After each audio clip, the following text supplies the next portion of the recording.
This is the meaning of culture. It's a Latin word.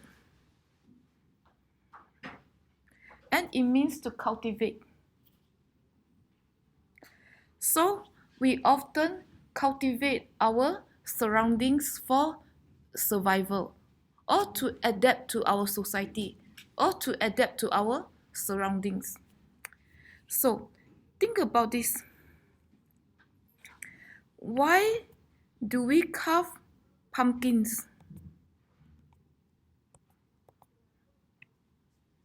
Why do we carve pumpkins?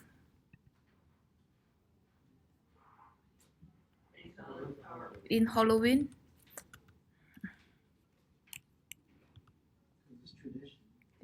And what kind of tradition? What's the 411 behind carving pumpkins? Anybody know? Isn't it like to warn off spirits, like demons or spirits or something like that? Like scare them off? I'm not sure. And traditionally, maybe in Europe somewhere. Sorry, I can never get this right. One day you're going to sue me. I'm from another generation, as you can see. So, I think in Europe, traditionally, they make holes in pumpkins because they want to light up their homes. There were no electricity back then in Europe, I bet. So they carve pumpkins. And so this is one meaning of culture. To cultivate is a Latin word. We cultivate our surroundings, certain elements in our society to adapt to that society. Like what our ancestors or your ancestors, I'm not the Westerner, did. They carve pumpkins to simple, light up their homes. That's the meaning of culture. And so culture can be many things. Culture is essentially a multi-dimensional and broad concept. It can be any material objects. It can be any human traits. It can be a way of life, like people carving pumpkins, people decorating Christmas tree, people wearing green and red during Christmas, and people having turkey during Thanksgiving. So, culture is a production of our evolution, essentially. With culture, our life is more orderly. Culture helps to make our life orderly. And I'm sure you know, you're all from America, I bet, or you're not Asian. So I'm sure, from what I heard, Americans, they have their own family traditions in Christmas. When they open the gifts, how they are going to do the gifts, how are they going to wrap up the gifts? You have your own tradition. How are you going to cook? You have your own unique, distinct family traditions during Christmas, right? Even though all of you celebrate Christmas. So because of that, you know what to expect when it's Christmas time. You know what to expect when it's time to open up gifts. This is what we mean by culture making our life orderly.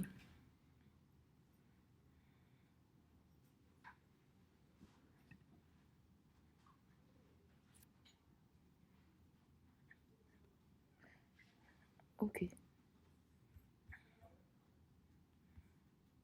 Yeah, sorry, I don't know how to do this. I'm sorry. Yeah. Okay.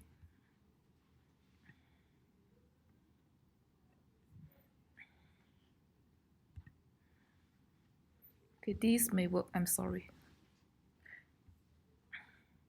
And why do people wear green during St. Patrick's?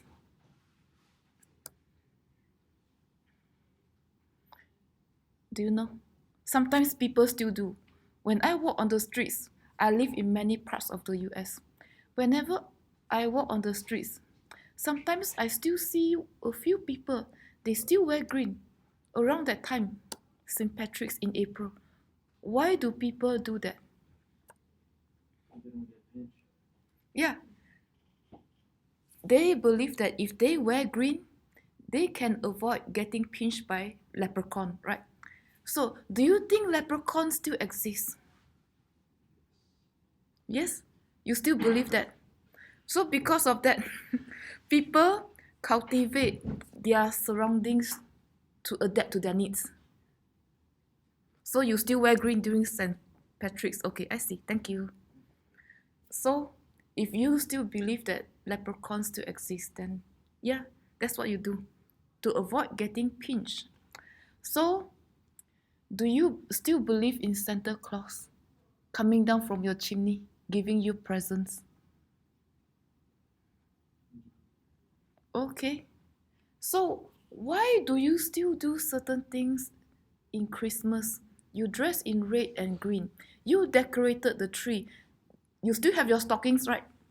You still hang your stockings. So, why do you do that?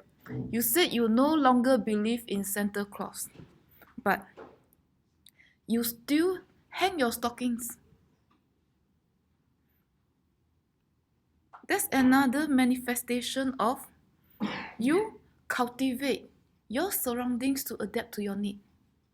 You hang your stockings even though you no longer believe in Santa Claus. I think we just do it constantly because we did it as kids, so it kind of like goes on. So it's like we do it without thinking sometimes. Spontaneously.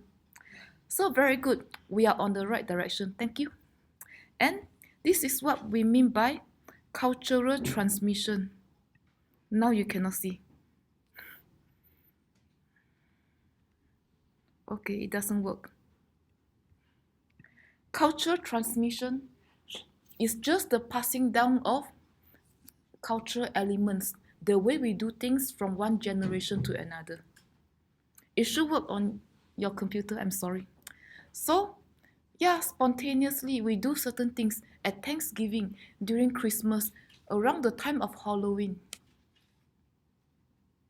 That's what we mean by cultural transmission. Are we clear? Even though now we do things a bit differently. Yeah. Even though we know maybe there's no Santa Claus, we still hang our stockings, it's just spontaneous. That's the meaning of cultural transmission. And cultural transmission is not limited to just one place. We all know, right? We have Starbucks in all countries in the world. Another manifestation of cultural transmission. And because of that, some people in Asia, they give up certain aspects of their own culture when cultural transmission happen. Oh, they say we like Starbucks better. In certain tea drinking Asian culture, sometimes we give up certain aspects of our culture to adapt to a new culture.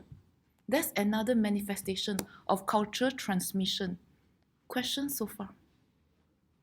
And I think if we drive on 2nd Avenue, sometimes we see a martial art place, right? I don't think that martial art, that notion or that technique came from America. I don't know what they teach. Anybody know? I bet it's another manifestation of cultural transmission. Americans, they also accept self-defense techniques of maybe Asians, taekwondo, judo, karate.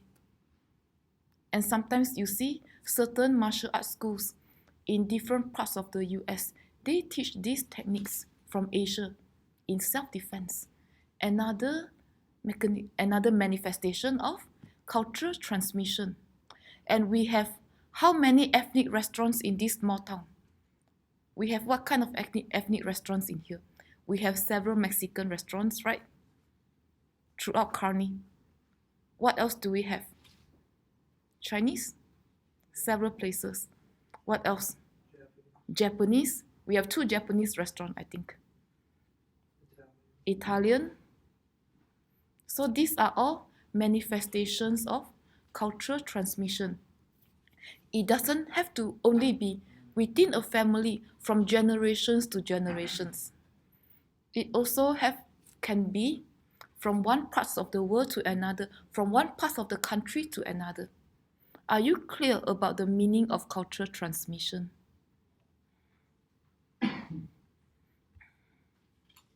Okay. Oh, this doesn't work too when I make it big. Okay, doesn't matter.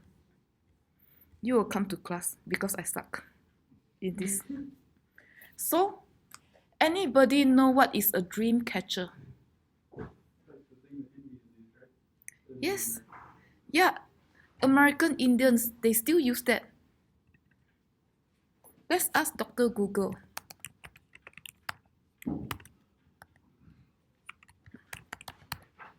When we don't know about something, yeah, we can always ask Dr. Google in this day, right? So these are all dream catcher. So why do they have different parts of the dream catcher? Certain parts are made of the net, and the rims or the edges are made of certain parts from the tree, if I remember correctly. And certain parts are made of feathers. So why do we have different parts of dream catcher? And why do Native Americans, they hang the dream catcher on a kid's or a person's bed? Why do they do that? For muscle exercise?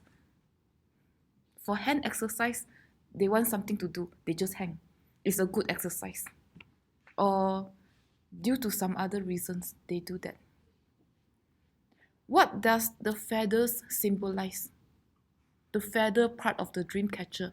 What does that symbolize? Why do people use dream catcher? Anybody know? Like, get away, get like bad nightmares, like dreams away. Yeah, filter bad dreams away. And the net part is used to retain good dreams. Am I right? So because of that, they created the dream catcher this way, made of different materials. So dream catcher is one example of material culture. By itself, the dream catcher has no meaning. Am I right?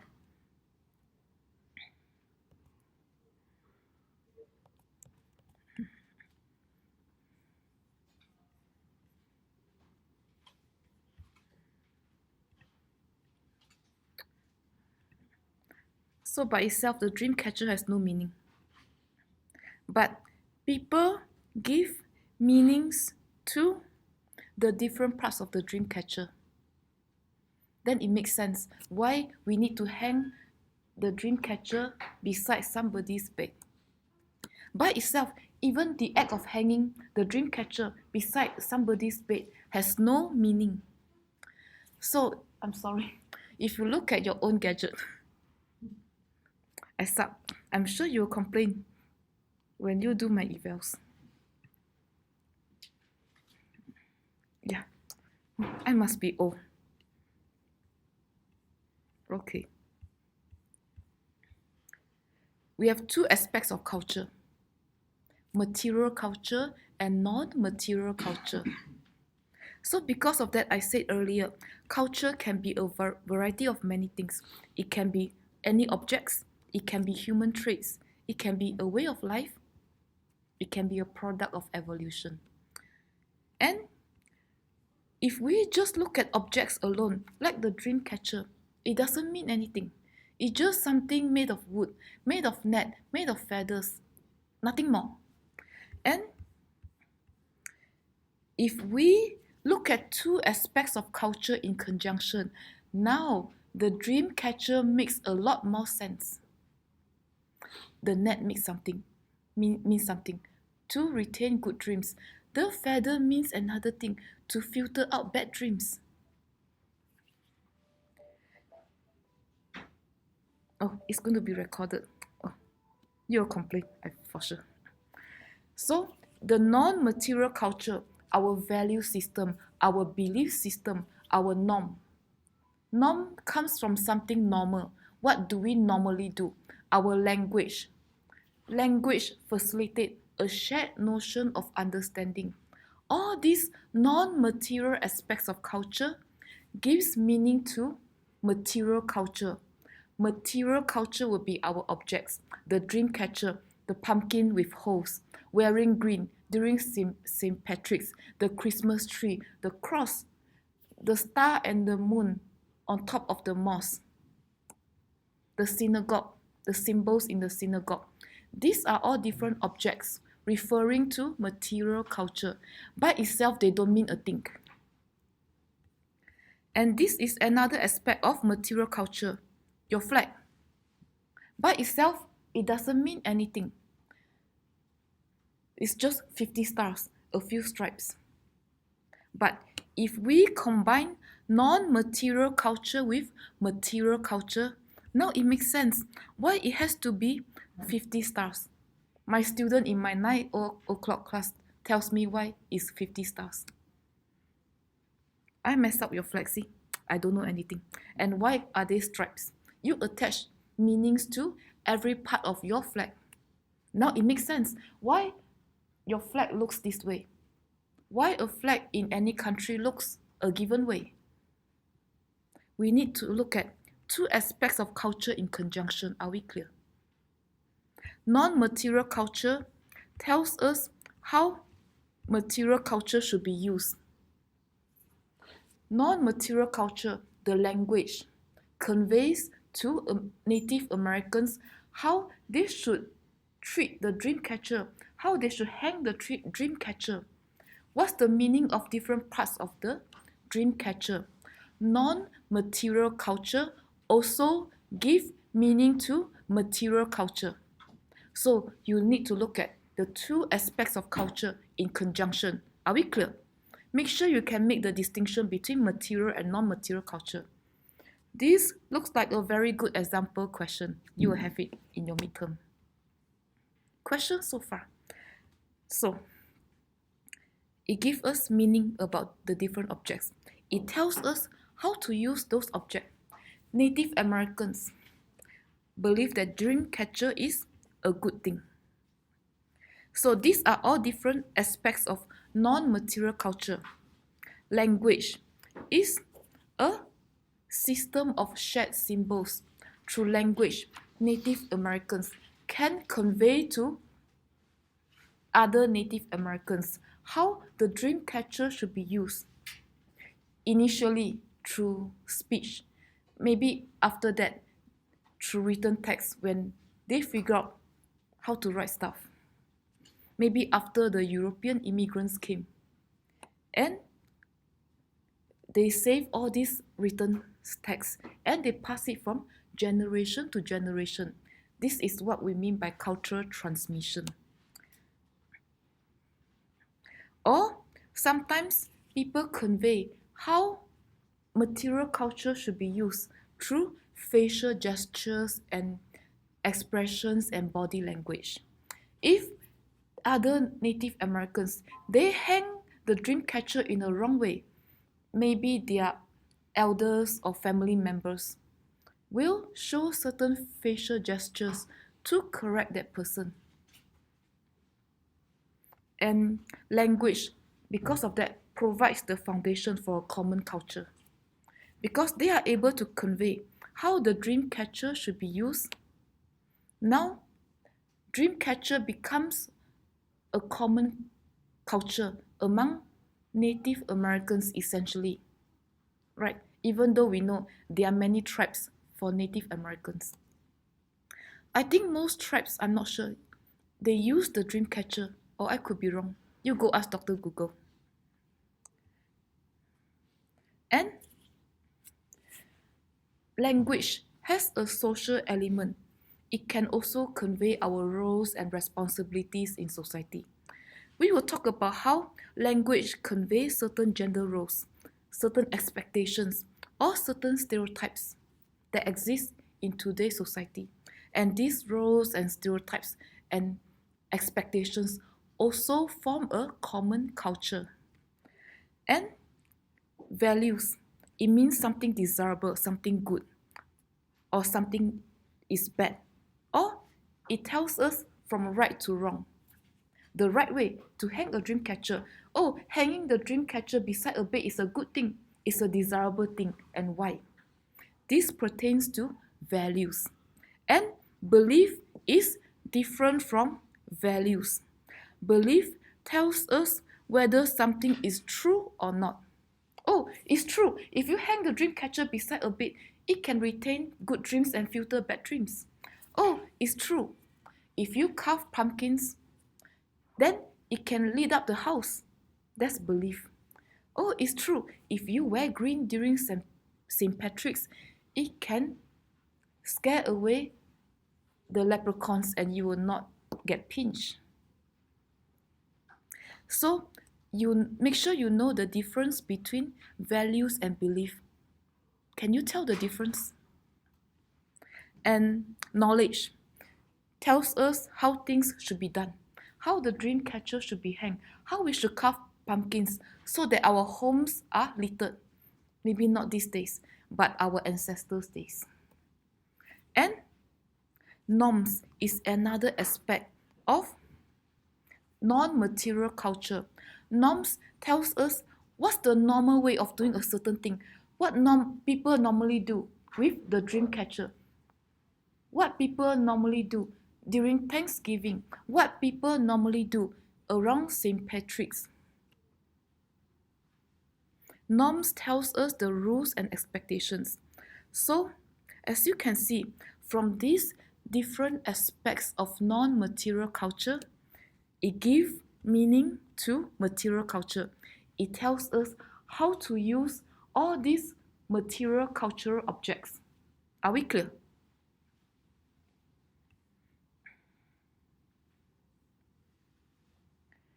Okay. So, even our paper currency is a culture. It's a way of life. We replace currency as a means of exchange because we don't want to haul a bull. We don't want to haul a ton of vegetables when we want to exchange other goods or services from another person. We don't want to haul a bull when we go to a dentist. So we invent paper currency as a way to cultivate our surroundings to adapt to our needs. Paper, money, coins, whatever, is another culture, material culture essentially. And before that, people consider seashells as something precious apparently. They regarded seashells as currency. And now after that, they had coins, more refined. Then coins with holes where they can put all the coins together and tie with a string. So these are all material aspects of culture. When they keep refining their means of exchange, currency essentially, from seashells to gold coins and coins with holes, they are essentially cultivating their surroundings to adapt to their needs. Are we clear? It becomes a way of life. Oh, now we can tie everything together. Oh, that's how we are going to carry our money. Oh, it's so convenient. Compared to shells, it can break all the time. Questions so far? So, when they do certain things, always cultural transmission can happen. We wear green. It passed on from generations to generations. You hang a sock. It doesn't originate from you. It started from your great grandparents. They hang a sock, you hang a sock. But sometimes the meaning we attach to certain material culture, they can change. Why do people still wear green today? Do you think they still believe in leprechaun or some other reasons they wear green around that time? Why do people still wear green today?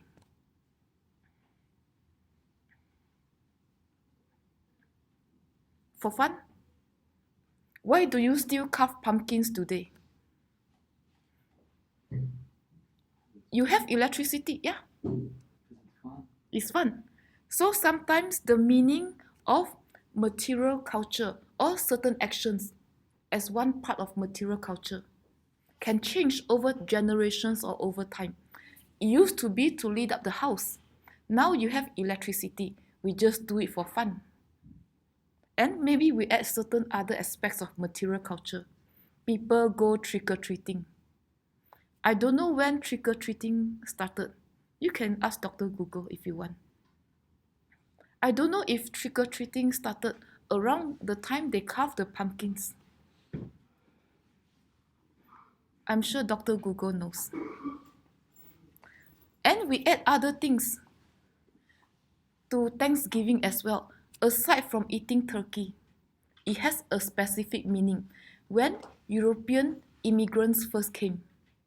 And after that, maybe just as a symbol of family gatherings, we haven't seen each other for a long time. Just to get together, we eat turkey. And they add new aspects of material culture around that time. Now we have what? Cyber Monday and Black Friday, right? It wasn't there when your ancestors first came. When the immigrants first landed, there were no Black Fridays or Cyber Monday or whatnot. So sometimes through the process of cultural transmission, we are still doing the same thing, but sometimes we take out certain elements from that culture. We add new elements through the process of cultural transmission. Are we clear? Now we do many things just for fun. Yeah, making holes to your pumpkin, wearing green, hanging a sock. Are we clear so far? Okay. You also need to know about cultural lag for your midterm. Cultural lag happens when material culture, all these object gadgets, progresses at a much faster rate than non-material culture, than our values, belief, language, norms. So, non-material culture would have to catch up. Our mindset will have to change. Our language, the way we convey things will have to change to keep pace with the progress of material culture, so that we don't have any more cultural lag. If the non-material culture is still a step or a few steps behind the material culture, we are going to get cultural lag. So when cars were invented and were first released to the roads, the streets, do you think the streets will be very organized and orderly? Were there any traffic lights? Were there any stop signs? Were there any dividers, either double line or dash or straight line on the street? So the cars will be on the streets with the buggies, the horse and whatever, the carts, all kinds of things, people walking around. It will be very chaotic when cars were first released onto the street. This is another manifestation of cultural lag. People's language. They don't know how to talk about the cars, convey to other people what they need to do when they see a car. People's value system. Is the car desirable, good or bad? Haven't caught up with the presence of car when they were first out on the streets. People's belief system haven't caught up. The norms haven't caught up when cars were released onto the street in the Western country, and later in Asia, later in Latin America, later in the African continents. I think the same problem resurfaces. This is another example of cultural lag. Are we clear? But nowadays, we see the non-material culture, our values, language, belief, have caught up with cars. We have no problems. The streets are a lot more orderly now. The same thing for medical technology, blood transfusion. When those techniques were first invented, the values, the belief haven't caught up with all these new advancements. Is blood transfusion a good thing or a bad thing? Is that desirable or good or bad? Even to this day, people's value differ pertaining to blood transfusion, right? And some people, based on their religious background, culture, they still refuse to do it. See, it remains a cultural lack. And the same thing for stem cell usage. Some people are still against that, even though they can benefit humanity to some degree. The same thing for internet or social media. To this day, people argue. People have different value system. People from different age groups, people from different income group, people with different educational level, they still argue. They have different values attached to them. Whether internet is a good thing or bad, we know we can see all kinds of things on the internet. And the same thing for the airplane mode. When it was first released, the aviation laws haven't caught up. It caused some minor glitches, not to the extent that what cars have caused when they were first released.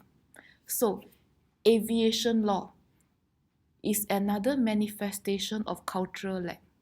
People's language, values, belief, norms haven't caught up when aviation laws were first invented and released to be used by passengers on the flight.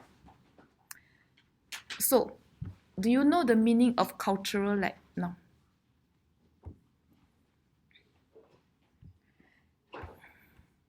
Okay. There are two ways to explain cultural variation. One way is through subculture. Subculture are a group of people with distinct norms. They are unique, but they quietly do their thing. That's subculture. People on Harleys or the rednecks, the druggies, the gamers, the emos, the goths, different cliques in your high school, they are all different examples of subculture, or even rock and roll. Some people classify rock and roll as a subculture. Maybe depends on the band or the group.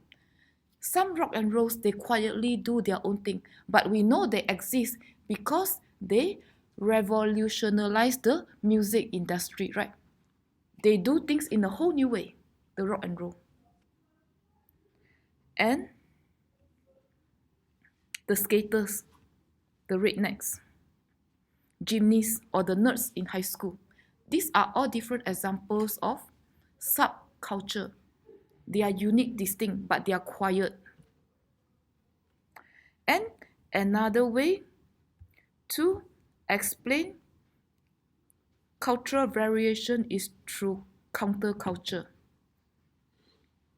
These are the people who organize, who literally organize to show people they are different, distinct, and unique because they organize, they protest, or even if they don't protest, they make their presence known. We call them the counterculture. They organize. Not only they organize, they openly oppose the mainstream culture, the punks. And the punks, together with rock and roll, they revolutionized the music sector. So punks are considered counterculture, not rock culture. They openly, literally make their presence known. That's the distinction between counterculture and subculture. Make sure you know the difference. You need to give examples in your midterm. Are we clear? If I'm not clear, if my accent is hard to understand, you got to raise your hand. Aside from complaining in your evals. So the hippies, they openly protested around the time of Vietnam War, right? They openly show people that they had a different viewpoints. They disagree with the government policies. During the 60s, they openly protested. So hippies are also considered counterculture. They are not subculture. Here are the other examples of subculture. All these people who classify as subculture, they quietly do their thing. They don't protest, they don't openly oppose certain mainstream ideals. So they are subculture. But this group, they are countercultures. The civil rights activists, we know they are different, they are unique and distinct and different. They challenge the existing ideals. They challenge, they protested against the existing policies and programs, the civil rights activists. So because of that, they are counterculture. The same thing can be said for abolitionists. They don't quietly do their thing. They make known to people that they are different. They openly challenge the existing policies at that time, abolitionists. So they are counterculture. And here are more examples of counterculture. The Beatles. Again, this is another group that revolutionized the music industry. And some of my students previously said Jimi Hendrix. They are counterculture. Pink Floyd, Black Panthers for sure. They are more radical during civil rights movement. So Black Panthers are not subculture. They also protested. And they are more radical. They are not passive at all. Bohemians, terrorists, anarchists. They are counterculture. Extreme sports enthusiasts, I don't know how to say that. My students classify them as counterculture. Sometimes they openly stated their viewpoints on YouTube, on other social media. So, sport enthusiasts, they are not subculture, they are not quiet, and they are different. Environmentalists. Don't believe me, you ask Dr. Google to search for you. You'll find all kinds of groups of people who care about the environment. They say, if we don't do something, we are doomed. In less than 20 years, they make their opinions known on social media openly. So environmentalists are counterculture. We know they are different and distinct, and they openly voice their viewpoints through different avenues. Marijuana supporters. It's a very heated issue, marijuana, whether we should legalize or not. And some places have already legalized marijuana.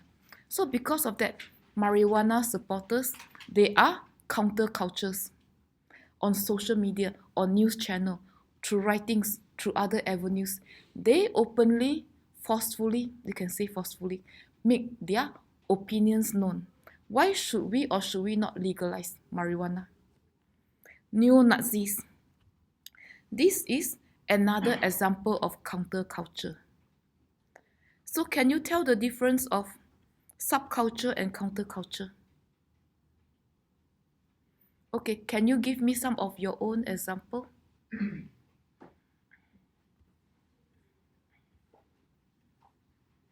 The nudist. We know what is a nudist. And I'm not going to search on Google. It will take me to a porn site, no. Nudists are subculture. We know they exist. They live a distinct and different lifestyle, but they don't openly advocate for that different or distinct lifestyle. So because of that, nudists are subculture.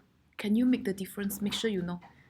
If you give me the wrong examples, if you mix up the examples, I will take points out when I grade your midterm. So any questions so far? We are a bit ahead, but it's not a bad idea. Because it's still winter, I may need to cancel class. So friendship bands is an example of material culture. By itself, do these friendship bands have meaning by itself? Yeah, no. By itself. It's just a bunch of things made of cloth, plastic, or wool, or yarn. By itself, even wearing, the act of wearing the band, friendship band, has no meaning by itself. But people attach the non-material aspects of culture to friendship bands. They convey that through language. Because of that, it created a system of shared symbols, what friendship band means, especially to young girls. And it forms a common culture among adolescent girls. People convey their value. Oh, friendship band is something desirable, something good. And they convey their knowledge, how friendship bands should be worn on the wrist. And people convey their norms, what we normally do with friendship bands, to other people. So because of that, now friendship bands have meaning. If we just look at this, the band itself, material culture, it has no meaning. If we look at the two aspects of culture together, now the wearing of friendship bands or friendship bands itself make a lot of sense. Are we clear? I think I took Rose, right?